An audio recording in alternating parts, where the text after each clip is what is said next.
Hello, all. Thank you so much for joining Girl Up Edinburgh and Paper Plane's 12th session of Girl Up Edinburgh's webinar series entitled Exploring COVID-19's Intersectional Impact on Women and Girls Worldwide.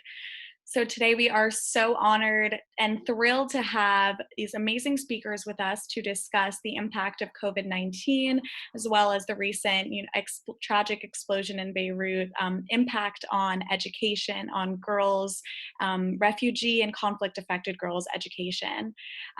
We are currently waiting on one more of our speakers to join us today. But I will just begin with some brief housekeeping rules for the rest of this meeting, and then we will go on to panelist bios. So just to let you all know that Girl Up will not tolerate any and all forms of hate, discrimination, or microaggressions. If you are engaging in this event in an inappropriate manner, then you will be kicked out of the event. Please mute yourself on arrival and remain muted. But we want to hear from you. So this is an interactive panel discussion. Use the chat feature to engage with panelists. Ask questions and share your experience throughout the session. Feel free to send in, what your name is, how old you are, and where you're listening to this conversation, from what country you're listening in. Remember, send your questions, and that this event is recorded. So feel free to show your lovely face if you feel comfortable using video. As always, please show the moderator and speakers your utmost compassion and patience. So we thank you all so much for joining us. And now we will go to a few of our introductions. So if our panelists could do a little wave from their video screen. So first we're gonna begin with our moderator for today's session. Mayuri works at the Center for Critical Development Studies at the University of Toronto, where she helps coordinate the International Development Studies Co-op program. She was with the Youth Exchange Program Manager at Paper Airplanes, which facilitates English tutoring for conflict-affected adolescents, and is now a member of Paper Airplanes Advisory Board. We're just going to go through some short, quick introductions so that we can save as much time for the discussion. Then we are going to turn to Leah. Leah has been with Kieran Open Higher Education for the past 4 years and is the founder and country manager for Kieran Lebanon. Leah has built and nurtured an extensive network of relationships that include universities, NGOs, and governments in Lebanon and Jordan. With French and Lebanese heritage, Leah is passionate about development and meaningful and sustainable social impact. Then we will turn to our other fabulous panelist here, Andrea. So Andrea graduated in psychology and special education at the American University of Beirut, Lebanon. She did an internship at War Child Holland in the education department. She is currently working as an education officer at Lebanese Alternative Learning, an NGO aiming to design and develop digital content to support Lebanese vulnerable communities, as well as Syrian refugees. So in the organizations that are here joining us today, Andrea is from Lebanese Alternative Learning, and Leah, as said before, is from Kieran. So our last panelist, who hopefully will be joining us in a bit, is Bayan. Bayan is Syrian and speaks Arabic, English, and some French. She graduated from the University of Damascus from the Faculty of Dentistry. She worked as a volunteer in many fields and organizations related to humanitarian works. She started with Paper Airplanes as a student in 2017, and now she was loved it so much and joined the team as a student coordinator. So I'm going to pass that off. Just before I do so, I just want to introduce myself. Hi, I'm Shira. My pronouns are she/her. I'm Girl Up President. Please message me privately if you have any questions or anything else. But I'm really looking forward to this seminar, and I'll pass it over to Mayuri. Hi, everyone, and welcome. I'm so excited to moderate this fantastic and important conversation today. And I hope that all of you in the chat will also help me kind of co-moderate by asking questions and staying engaged. And I will do my absolute best to multitask. We're all trying to learn how to multitask, and I will do my best to make sure that I'm, moderating the conversation and also checking out the chat as well. But thanks for your engagement, and it's so great to see where everyone is coming from. So today I'm dialing in from Toronto, which is where I'm from. And then, as you know, our panelists are based and rooted in Lebanon. So what we'll be doing as we have this conversation is it will be very much situated from the panelists' experiences. So you'll hear a lot of the Lebanese context, and we'll do our best to pull that out and see how it connects to different contexts, and encourage you to also engage and share how some of these themes might manifest differently where you are.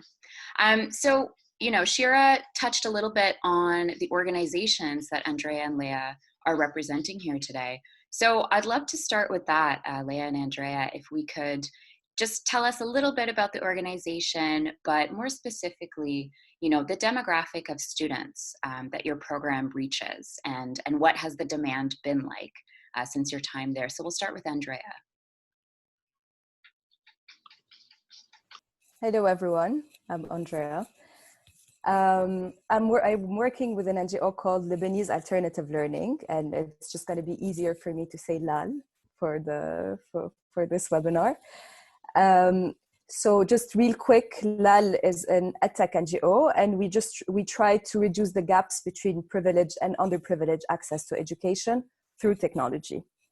And our main project is Tabshura, Chalk in Arabic, and it's a free online platform aligned with its offline solution. LAL was founded by two like-minded colleagues at university, and it actually started with children at cancer centers, and they were just trying to think about how can we get education to these children, and realizing that education gives them a lot of hope. And then they created this NGO to allow the access for education, and the Syrian refugee crisis happened in Lebanon at the very beginning. So they realized that with this NGO, they can actually target more students and more children and help them access quality education. So our target audience is getting bigger. And now with the situation in Lebanon, the vulnerable communities are just continuously growing because we've been going through like political instability, the economic crisis, COVID-19, which is a global crisis, and then finally the blast that happened at the beginning of this month. So yeah, Leah, to you. Thank you, Andrea. So my name is Leah. I work for Chiron, and Chiron is an NGO that was initially created and born in Berlin, in Germany. And then we had operations there in 2015 and still up until now. And then we extended to the Middle East starting in 2016 with an office now in Jordan and one in Lebanon the year after, so 2017. And so basically our mission is really to provide education and also provide access to education and higher education to refugees and underserved communities in the Middle East. So that means in Lebanon, for instance, we are also open to Lebanese that are underserved and in need of accessing education and higher education. And we do this through online learning and blended learning. So we have projects where we are basically, you have pure online learners, and you have other projects where we actually open a study center, have computers on site with tutors on site as well, and so that we can facilitate a little bit the uptake of online learning, since it's very new in the country. Tabshura and us are maybe one of the very few providers on this, and I would say also for the attendees in here, Chiron would work more with students that are 16 and up, and more as an kind of, so it was like a curriculum activities, like very much linked to what we provide at university in Lebanon. So the initial concept was that students would actually follow courses with us, and if they want to go to university, they can transfer the online credits to offline bachelor's degrees. So this is where we focused more before, but then we tried to, and we started to actually develop more of the skill boosters programs, so shorter programs that are more linked to a specific skill, and also supporting secondary school students So yeah, so aside from the curriculum side, we also provide a lot of guidance to the students offline and online. And we shifted also with everything that happened with Corona, the blast. I mean, the blast was only recently, but still, it's still adding additional tensions basically, and disruptions for the students to be able to commit to studying. But with COVID, we actually shifted the offline tutoring to online tutoring. So it's kind of a different kind of blended, but this is what we have found also to work best for the students. Thank you both. I'm seeing in the chat that people are asking for clarification on the names of both of your organizations. So be sure to do that so they can follow along, maybe even share the websites or things so they can follow along. It's amazing how already you've touched on how quickly your organizations have been able to adapt and modify programming based on emerging emergencies or contexts or things like that. From both your experiences working for your current organizations or even from past professional or personal experiences, what have you found to be some of the key barriers to not only accessing education, but also succeeding in education? So also being, retaining and following through in the pathway. And maybe we'll just start with Andrea again. Okay. So I think first and foremost would be conflicts and political instability, which affects the system and like the whole, like education as a whole in a country. Specifically for Lebanon is the ongoing economic and banking crisis, which just more and more parents cannot afford to have to send their children to school, and more children have to start working earlier on to provide to their families. And we also have a very outdated curriculum with no 21st century school skills. So this affects a lot.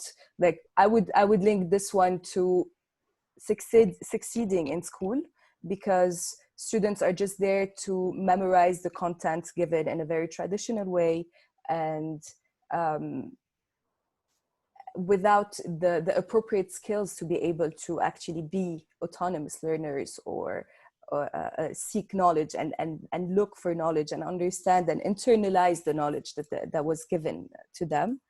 And I would also add just the problem of transportation and the centralization of good education centers or higher education. Like higher education is very focused in the capital, in Beirut. And there's a lack of secondary schools or kindergarten all over Lebanon. So, yeah. And to add on to just what Andrea said, centralization is definitely a big problem with also, we don't have public transportation as well. So for people who are living quite far, it could be a little bit difficult, but it's also the privatization of education specifically. I mean, it's valid also for primary and secondary education, but tertiary education even more. You only have one public university in Lebanon. So that's definitely a big barrier, and the tuition fees are huge. It's mainly based on actually American system. So whatever you're paying in America and not in the liberal arts college, like imagine just the general type of university, this is the kind of tuition fees that Lebanese and refugees have to pay in here. So tuition fees is a big barrier. Language as well. In the educational system in Lebanon, it's very much based at least on two languages, so Arabic, and for the scientific fields, you have French or English. Which for refugees coming from a background from Syria, for instance, they have been kind of used to the full education being in Arabic. So this is also an additional shift for them, which is an additional barrier to education. And I would say also specifically linked to online education, since this is what we do, the problem is with internet and electricity and the lack of equipment, of course, and actually we have to adapt our program to be able to be available in low bandwidth area, which is all of Lebanon for now.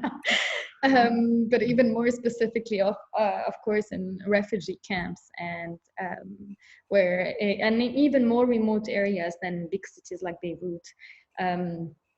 So yeah, that's one. And I would say as well, even once in universities, and I can specifically talk about university because this is more the target group that we focus on. But basically, scholarship providers have been also reporting a high dropout rate, even with scholarship recipients. And so there are obviously many factors when you are a refugee, but the educational factors were, again, the English, also the lack of orientation, a major orientation. Like someone would actually register in computer science, but what they want to do is computer engineering or vice versa. And the language is also, the language barrier is also pushing lots of students to actually take more of like the literature fields because they are taught in Arabic instead of actually choosing what they like at university because there is no Arabic version, it's in English, for instance.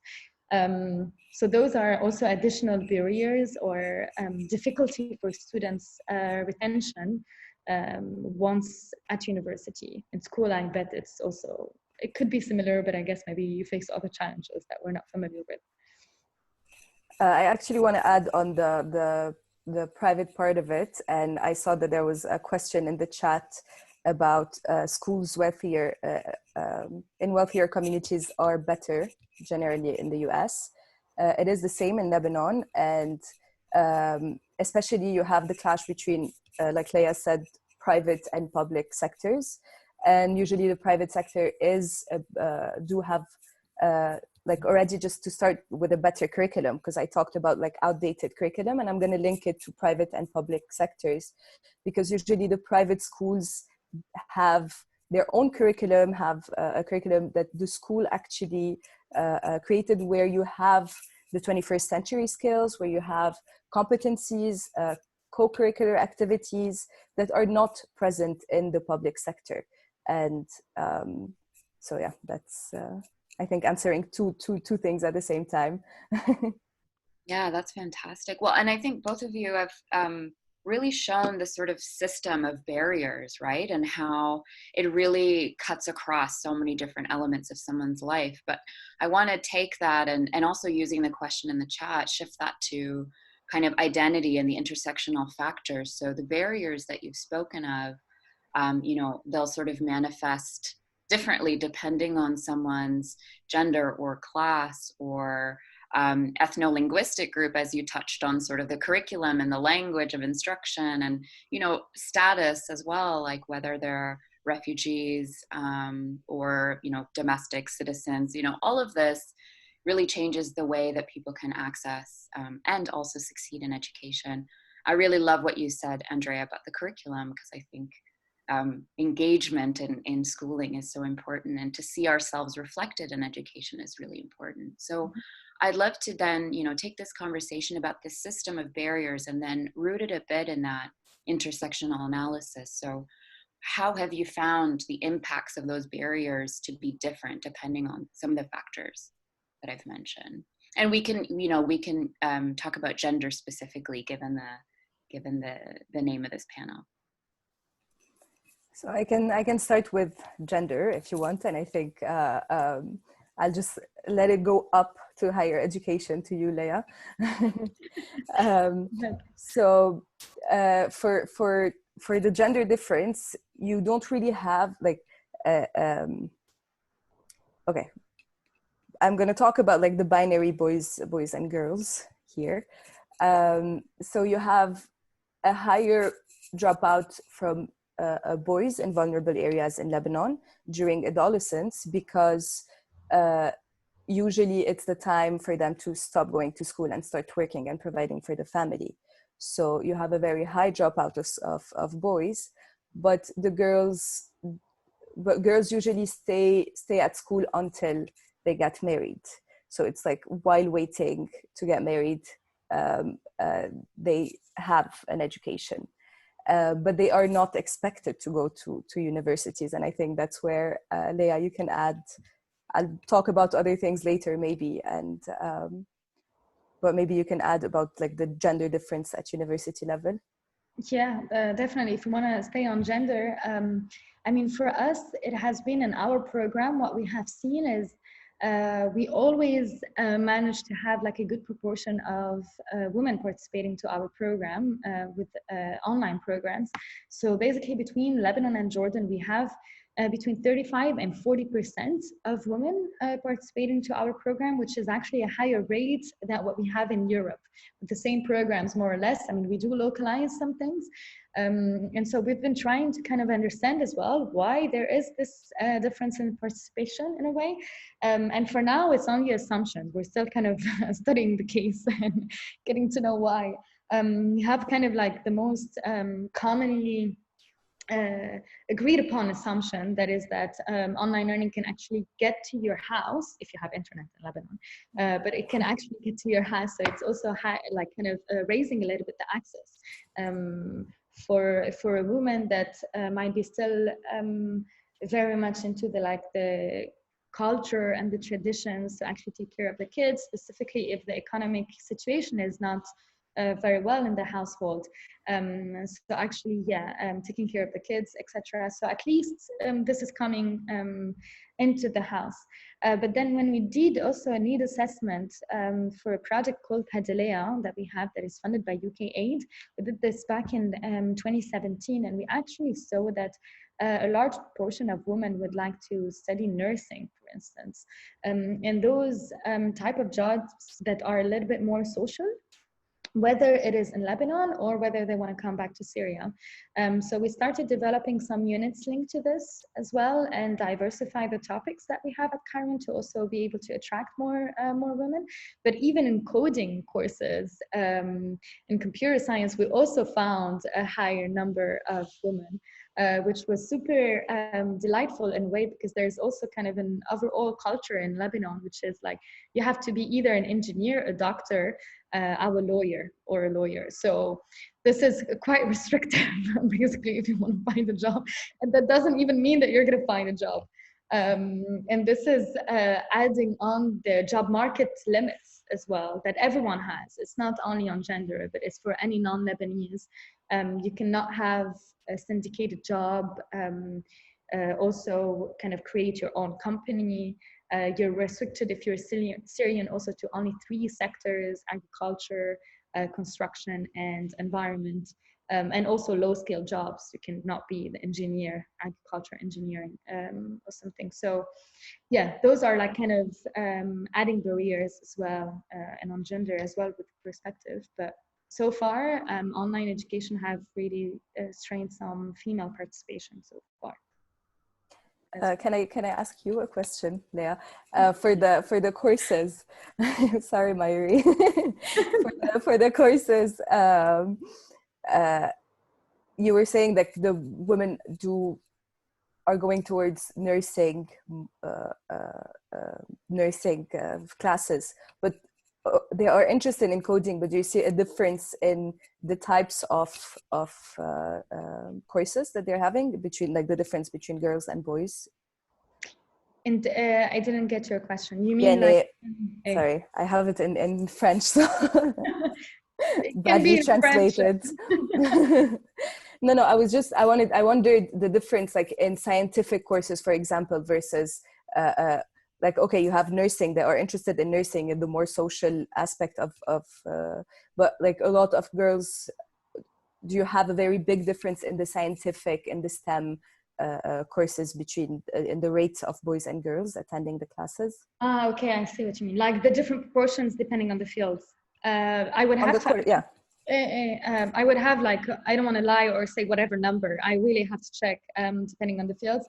But the thing is, we haven't seen, like, the thing is, in the needs assessment, they were showing this desire to study such courses in nursing and social care, etc., which at that time we didn't have. So then we started to develop some of those courses, and we saw a high participation. But meanwhile, before those courses were availed, then they were still taking a large part and like active participation in coding courses, for instance, when even like we had a program in Saida with the NRC, a blended program, we had more women than men. And we had social work, we had business and economics, and we had computer science. We had like 3 cohorts. So yeah, it was still a high participation, but that's a good question about curriculum. You curriculum experts, so I will go and double check. Because I might also link it to actually like the difference in gender based on the curriculum. So for example, we always try to pay attention in Top Shura in the platform to from kindergarten to not have this like, okay, boys are have to do that and girls have to do that, you know, and boys have to wear like pink is for girls. No, we all like, even in these details we try to pay attention to. So if we have a little boy in a story, we make him wear a pink t-shirt. If we talk about doctors, we always have a man doctor and a woman doctor to show them, like, you know, like the trying to pay attention to the details of early childhood education. And I was wondering how it would affect and how it would play out during university and the course, the choice of courses depending on the gender.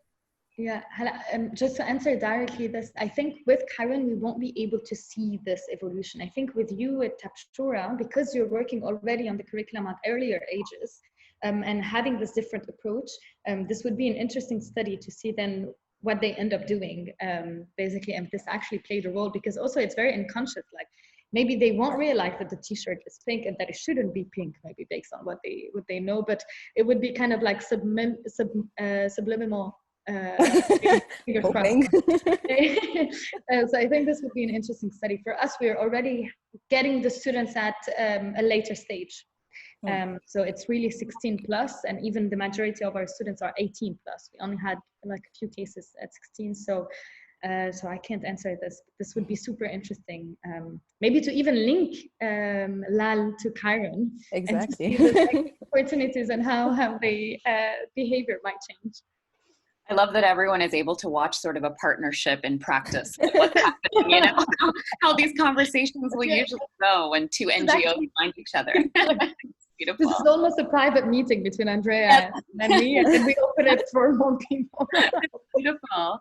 But it's nice to see the alignment, and it's also fascinating because it's true. I mean, Andrea, your organization does focus on, you know, the primary and secondary levels, and you've touched on such an important thing with early childhood and the messaging that's received in early childhood. And then Leah being able to talk about the tertiary level. I mean, it is a whole continuous pathway, and the availability of one ensures retention in the former, right? So they are interconnected, and it's really interesting. Before we move on to the next question I had, I know that Bayan, our third panelist, has joined. And Bayan, I was wondering if you could unmute and just kind of introduce yourself, and maybe, you know, if available, tell us a little bit about your experience accessing education. Yes. I'm Bayan, from dentistry here, and it has been a really good experience learning language online with paper airplanes. It's a non-governmental organization that offer one-to-one lessons with native speakers, so you can learn English as it should be learned. And it has been, as I said, really a good experience, and it gives me the chance to really to good things, to try new good things. So I participated with many programs like Women in Tech. I got a semester for learning technology, coding, and creating internet websites. And I got the chance to participate to be a volunteer actually with them as a student coordinator, because I'm so grateful for that organization. It offers me free education, free online and reliable education. So now I'm a student coordinator, and I participate with every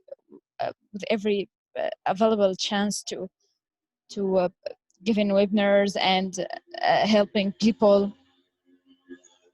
And you know, it has been a really good experience. That's it. Thanks, Bayan.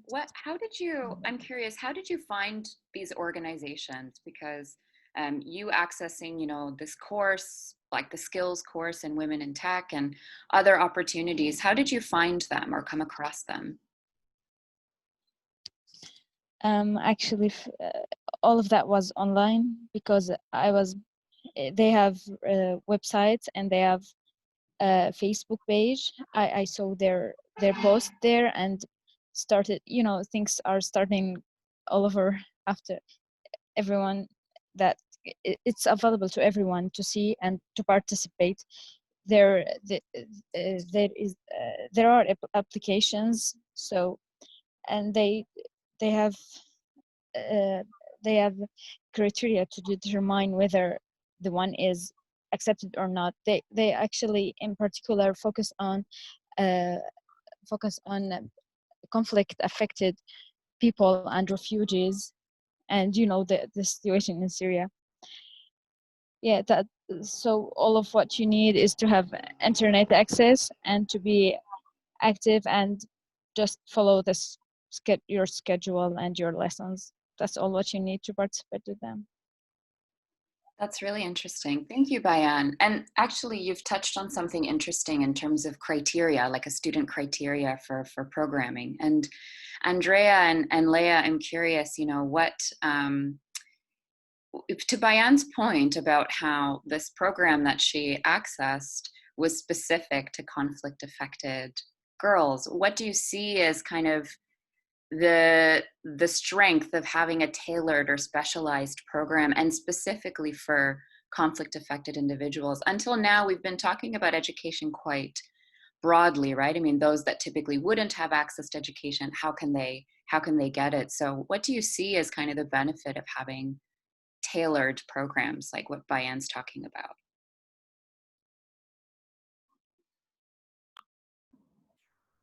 Andrea seems to be leaving the floor to me. It's your time to shine. But if you want, I can start. I just have like a short thing. I mean, linked to Karen, I think what we do that is kind of specifically for conflict affected people is that we provide all of this additional guidance around the curriculum. So you have some courses and curricula, for instance, the ones that we also developed for the Padilla project and that our partner, King's College London, developed. Those ones are specifically for conflict affected students. So you also have kind of like specific language that is adopted, specific also situations in Syria with names that are very local, etc. But other than this, it's rather the guidance that we provide that is more in depth. We also make sure to use the right words. We know that some of our students might also be facing trauma, but it's not also in the culture to be open actually about it. So what we do is also we do partner with psychosocial support providers because we can't offer this, and we make sure that the students know that those providers are available, may they want to reach out to them. So that's more of what we do that would be like specifically for conflict affected. And then in terms of curriculum, we also, for instance, try to evaluate what kind of topics they might be interested in studying. Also, may they be willing to come back to Syria. Like we're talking about Syrian refugees, but there's also Palestinian refugees and all nationalities, but it's still the biggest proportion of our target group today.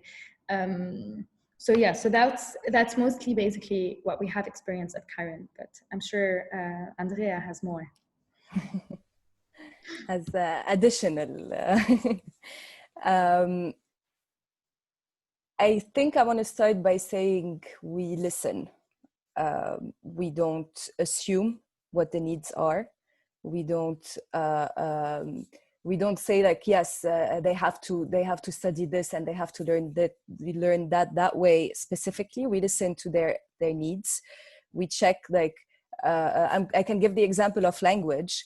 For example, a lot of students came to us and told us we want to learn English. Like it was during a time period where they didn't know if they would go back to Syria. They didn't know what would come in their life later on and how what they will be doing. And they were actually saying like, we want to know how to speak English, to be able to have jobs and broader options later on in our life. So I would say like that's the first thing that should happen. We should listen. We should work with the person and not for the person. Never put our expectations and interpretations of things, and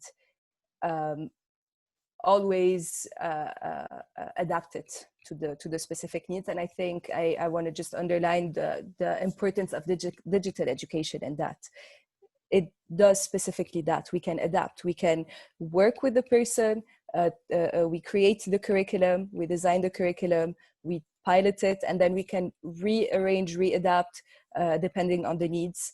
And that's also something, another point that I want to say is having local content, having a content where students can actually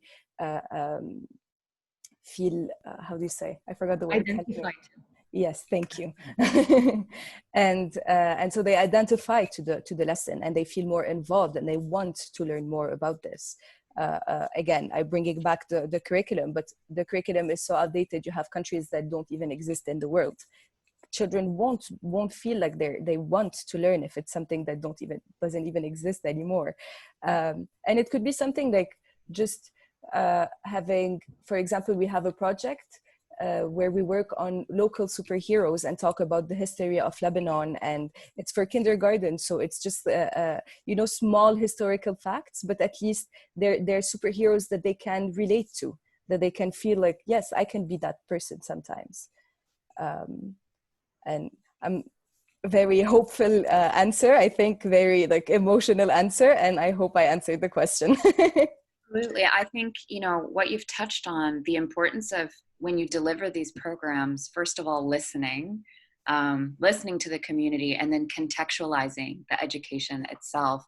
Those are so crucial. So I think it's a really important thing to touch on. As we have about 20 minutes left, I want to shift to this world that we find ourselves in today. I know, we are talking about, barriers to accessing education generally for conflict-affected individuals. But let's talk a bit about, COVID-19, the explosion, the economic situation. You've both touched on so many different pieces and barriers that existed before, like transportation and fees, fees for higher education, the privatization, the curriculum, all of this.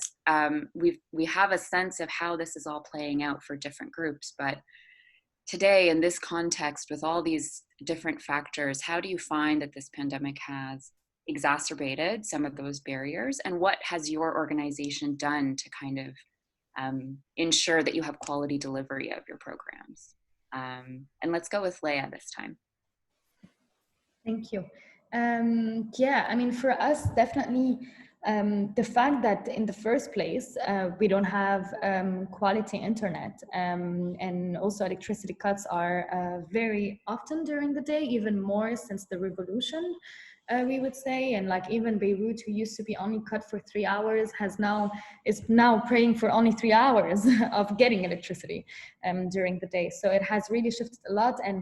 And so COVID has even more, I would say, segregated students into, because before you had access to study centers for those who could actually avail some time. Now you cannot even provide them with study centers anymore. And if we were to actually provide equipment to those students, we would actually also need contact with the students to give them even the computers or something. So it's a total different way of thinking projects. It's also a higher budget, because now instead of actually kind of putting money for transportation costs, we put it for internet cards that we try to actually give them. But internet cards are super expensive in Lebanon as well. So I can tell you, like, the budget for one student has been at least times 5 to 6 in dollars for one student to actually shift from transportation costs to internet cards. And even with internet cards, you're still not solving everything. Obviously, if they still have internet cards, they cannot charge whether their phone or their laptop. So that's definitely one disruption that we've seen. But what I have also noticed a lot during COVID is that we've been even more approached this time by partners and prospective partners. So NGOs, but also universities who are telling us, hey, we briefly discussed last time, but actually now it's urgent. Can you actually provide us with some courses in this topic and this topic and this topic? Because they still have deliverables, whether for funders or just towards students, and universities still want their programs to run. So this is where we actually had even more like a higher chance of a partnership, which was great. But I remember that I used to say like, and I cannot complain compared to other people in COVID, but for me after COVID, I needed vacation basically.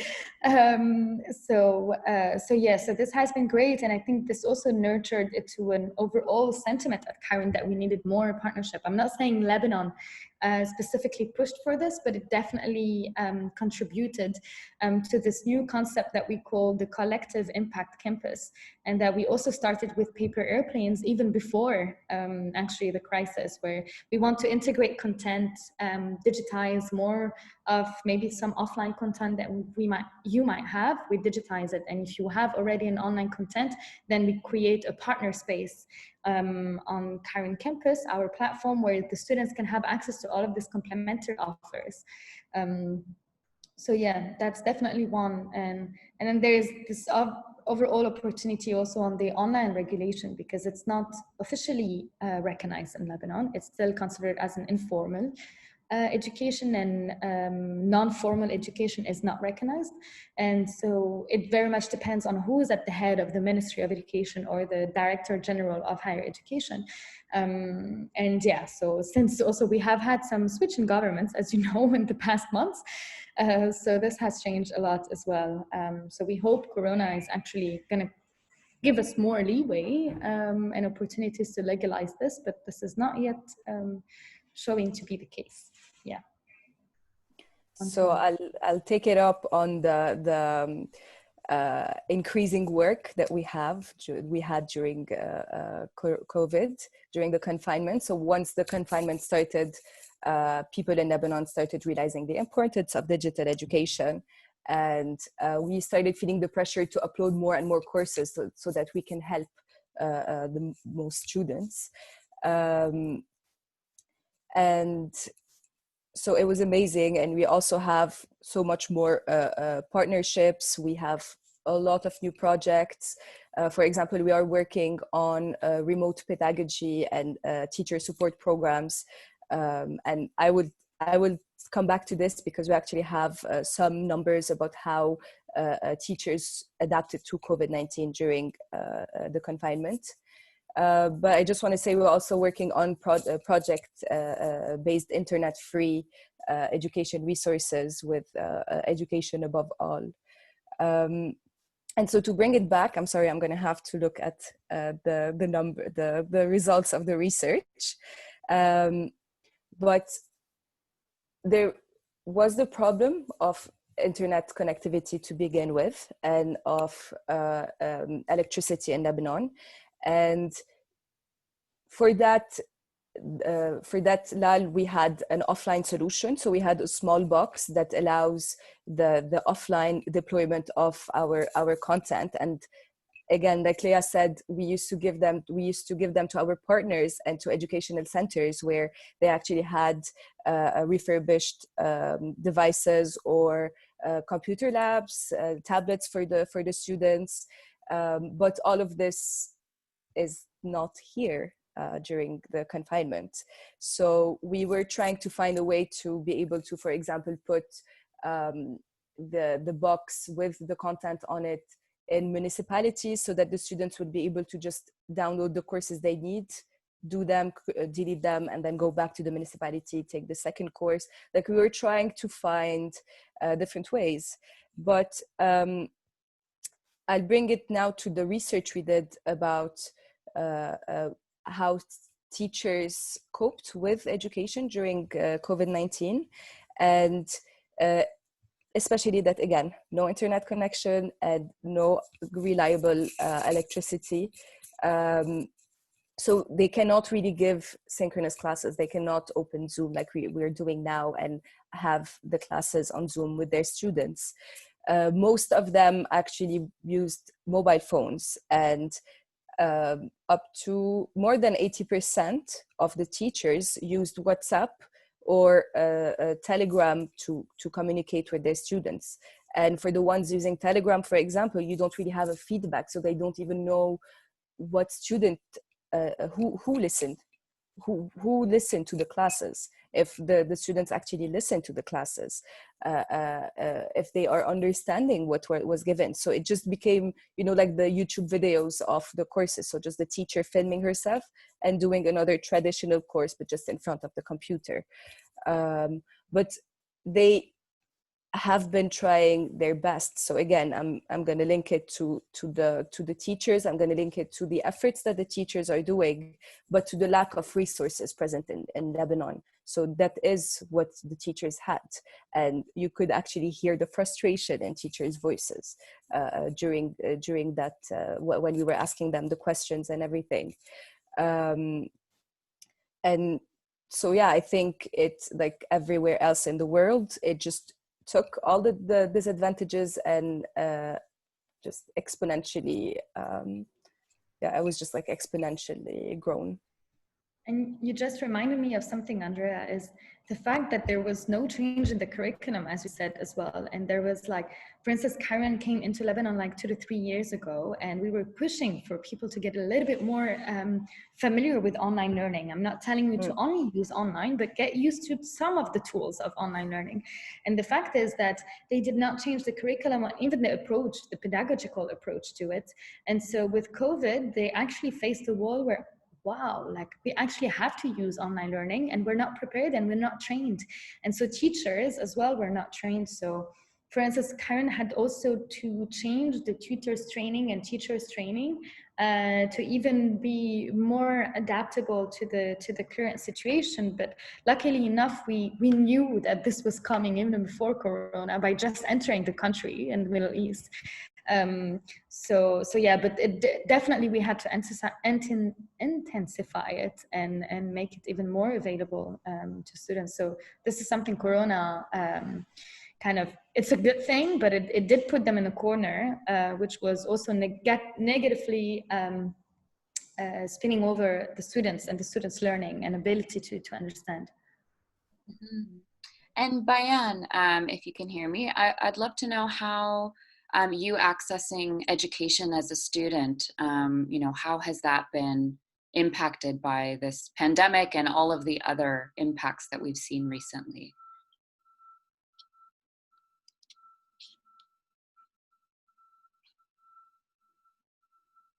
Bayan, can you hear me?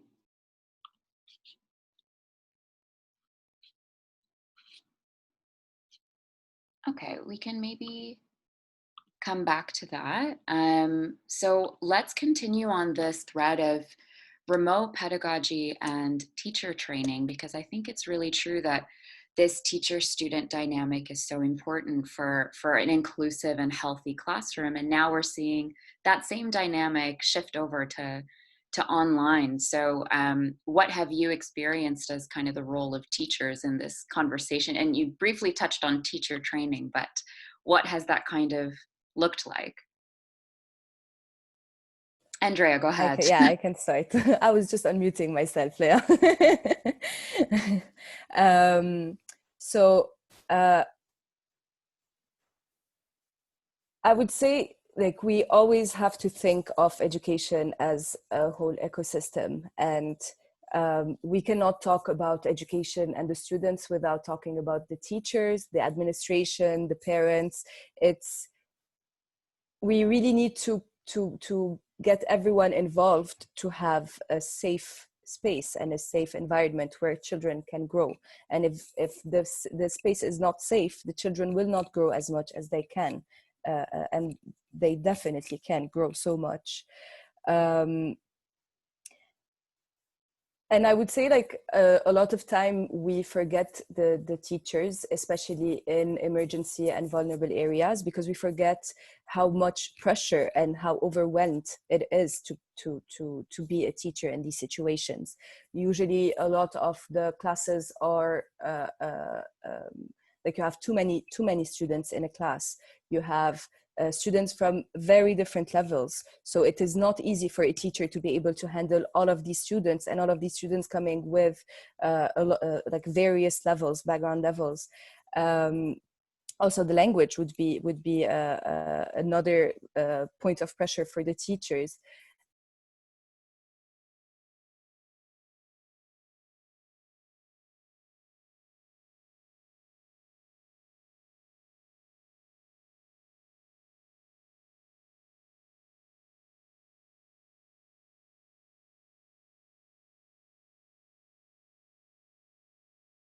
Of learning for the students, teaching for the teachers, a new way of interaction between them, and it's really like just imposing things on them. So that I would link it back to listening to the teachers, listening to what their needs actually are.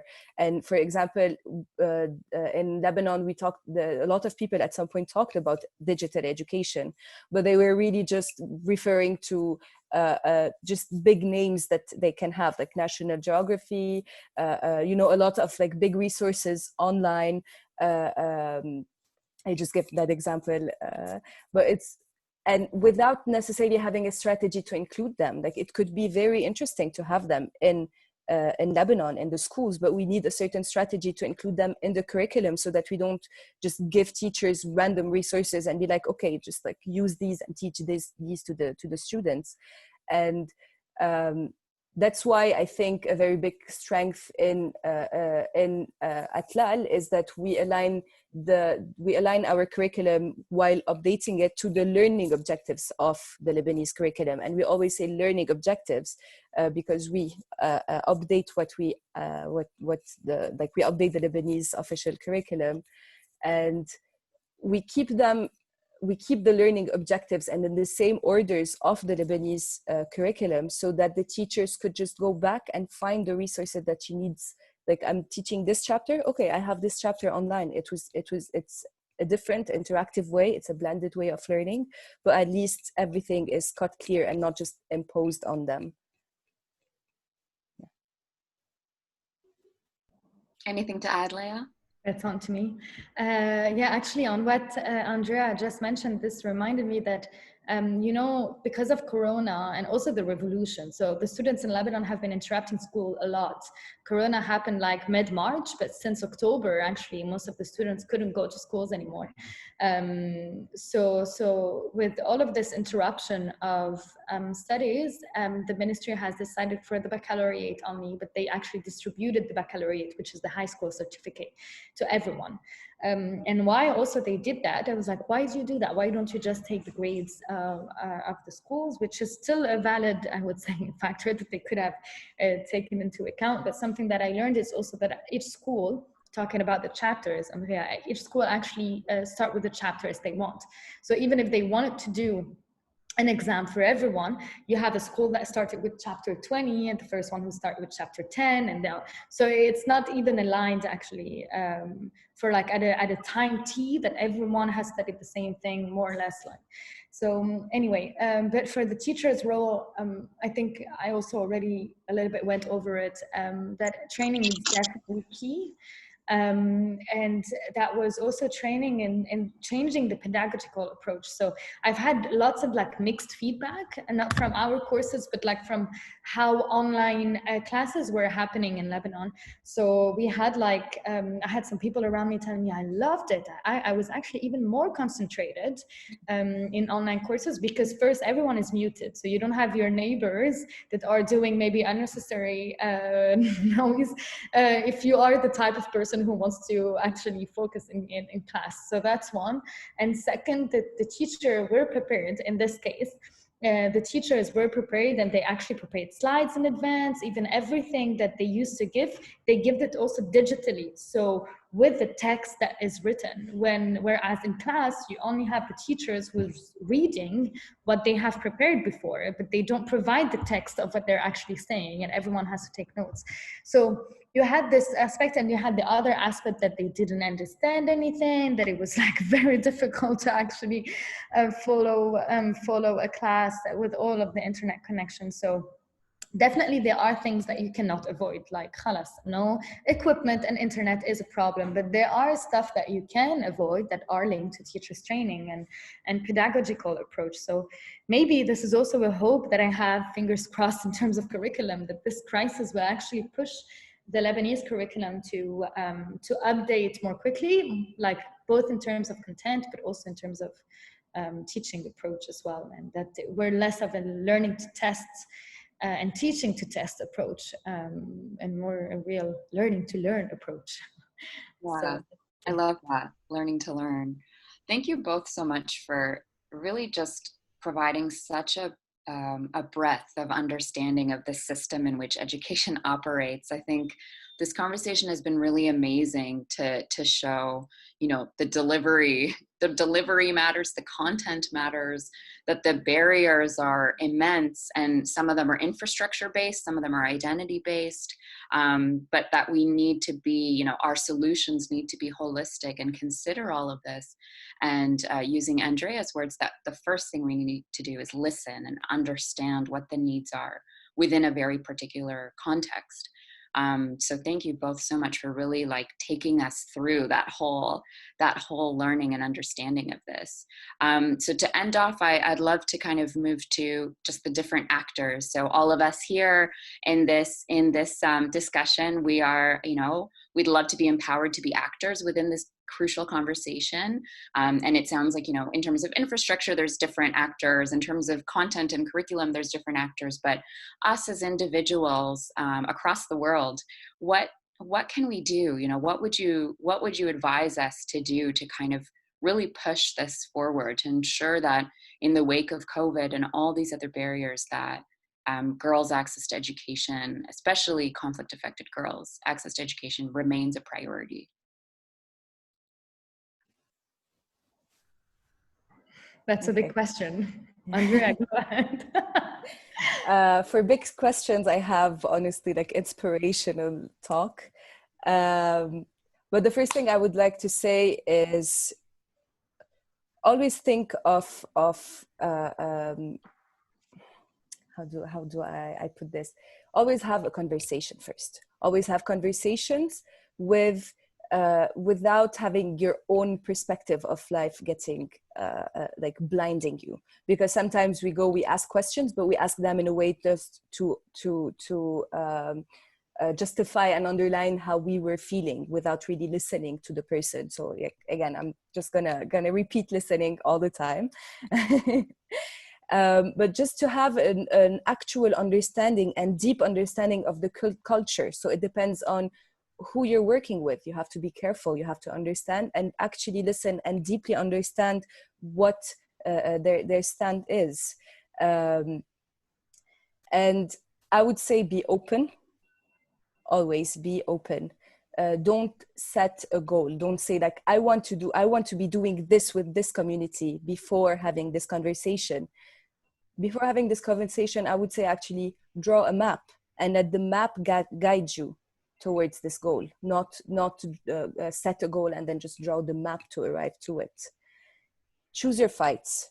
I know that I am someone that wanted to change so many things at the same time, and I was curious about so many things. I'm still so curious about everything, but I am choosing my fights. I am learning how to accept that you have different brains and different people all around the world that have different interests, and that if I choose my fight, I can put all my efforts into this specific thing that I'm doing and understand it in such a deeper sense and make an actual difference with the system, with the people in front of me.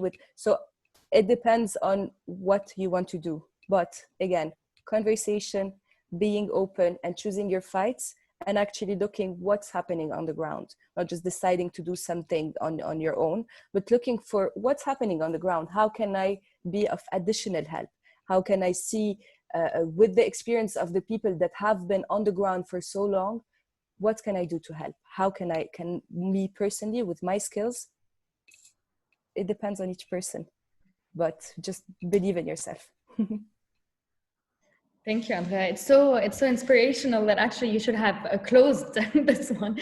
But actually, I would add to this, definitely, as you said, listening to the target group. But I think even additionally adding two components, which is the first thing, study also the stakeholders around the target group that you want to help, because you actually might end up doing more harm than good just by listening. I mean, already by listening to one person, this person or target group should be able to inform you about those other stakeholders in order to not harm the environment that this person, that the girl, if we're talking about girl education, would be in.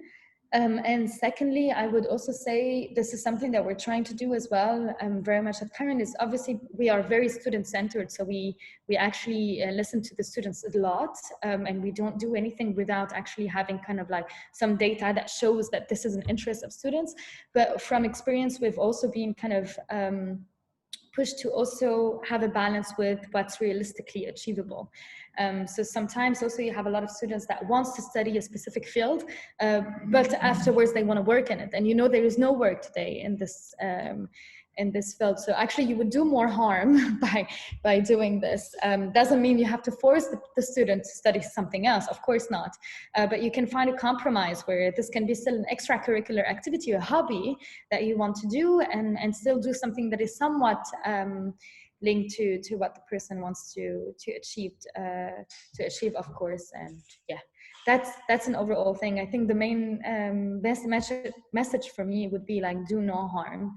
And being also mindful that we're talking about girls' education, but there are a lot of other as well criteria that are marginalized, something they end up, but also sometimes in kind of all of those fights for girls, we also sometimes forget boys from different, that have other criteria of being marginalized. And it's just in the speech we should be careful about this as well, also for the sake of girls, for this. So yeah, that was just it from my side as well. Thank you. And as you touched on the student-centric kind of that core of your organization, I want to note that Bayan's voice and experience is so important in this panel, and unfortunately she experienced some internet connectivity issues, and it's some of the things we've been talking about in this discussion, right? And it's a shame because her voice is very important, and I do hope that we can find ways to center the students' experiences and recognize their power within all of this, and how important it is for our programming to really, enhance their empowerment. Thank you to Bayan, to Andrea, to Leah, for sharing so much of your wisdom with us. And I encourage everyone that's here to follow these organizations and other organizations working on these areas to stay connected to the ongoing challenges and solutions as well that are emerging. So Shira, I can kind of pass it on to you to wrap things up and maybe talk about upcoming webinars and things, but thanks everyone so much for being here. Yes, just to reiterate that, thank you, Mayuri, thank you, Leah, thank you, Andrea, thank you, Bayan, thank you to Yasmin from Paper Airplanes for helping to coordinate this fantastic session.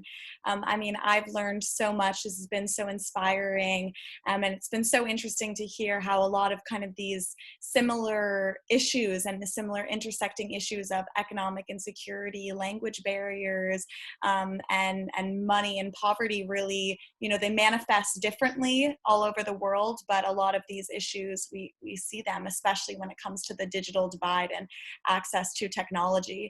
So just to kind of wrap up here. I want to thank all of you attendees for joining this discussion. On the 26th, so in 2 days, we have a conversation about the impact of COVID-19 on reproductive rights. We will be talking about the impact of reproductive rights on the Black community in the US, as well as the Native American community in the United States. And we'll have some speakers from the United Kingdom to hear their insights as well. So head to our website, tinyurl.com/GU webinars.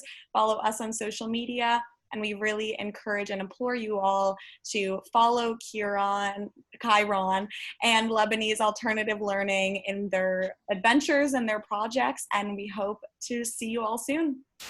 Thank you. Thank you. And thank you as well to Girl Up Paper Airplanes and Mayuri for organizing this, coordinating and facilitating. It was a pleasure to be with you, and to also co-panelist with Andrea and Bayan. Yeah, thank you all so much. I think you've all witnessed a new partnership, so that's we can't thank you enough. And just thank you for having this conversation, for making it a conversation and just learning from each other. Thank you all. So I'm going to end the call now, but this video will be recorded and the recording will be released shortly. Bye all. Have a good day.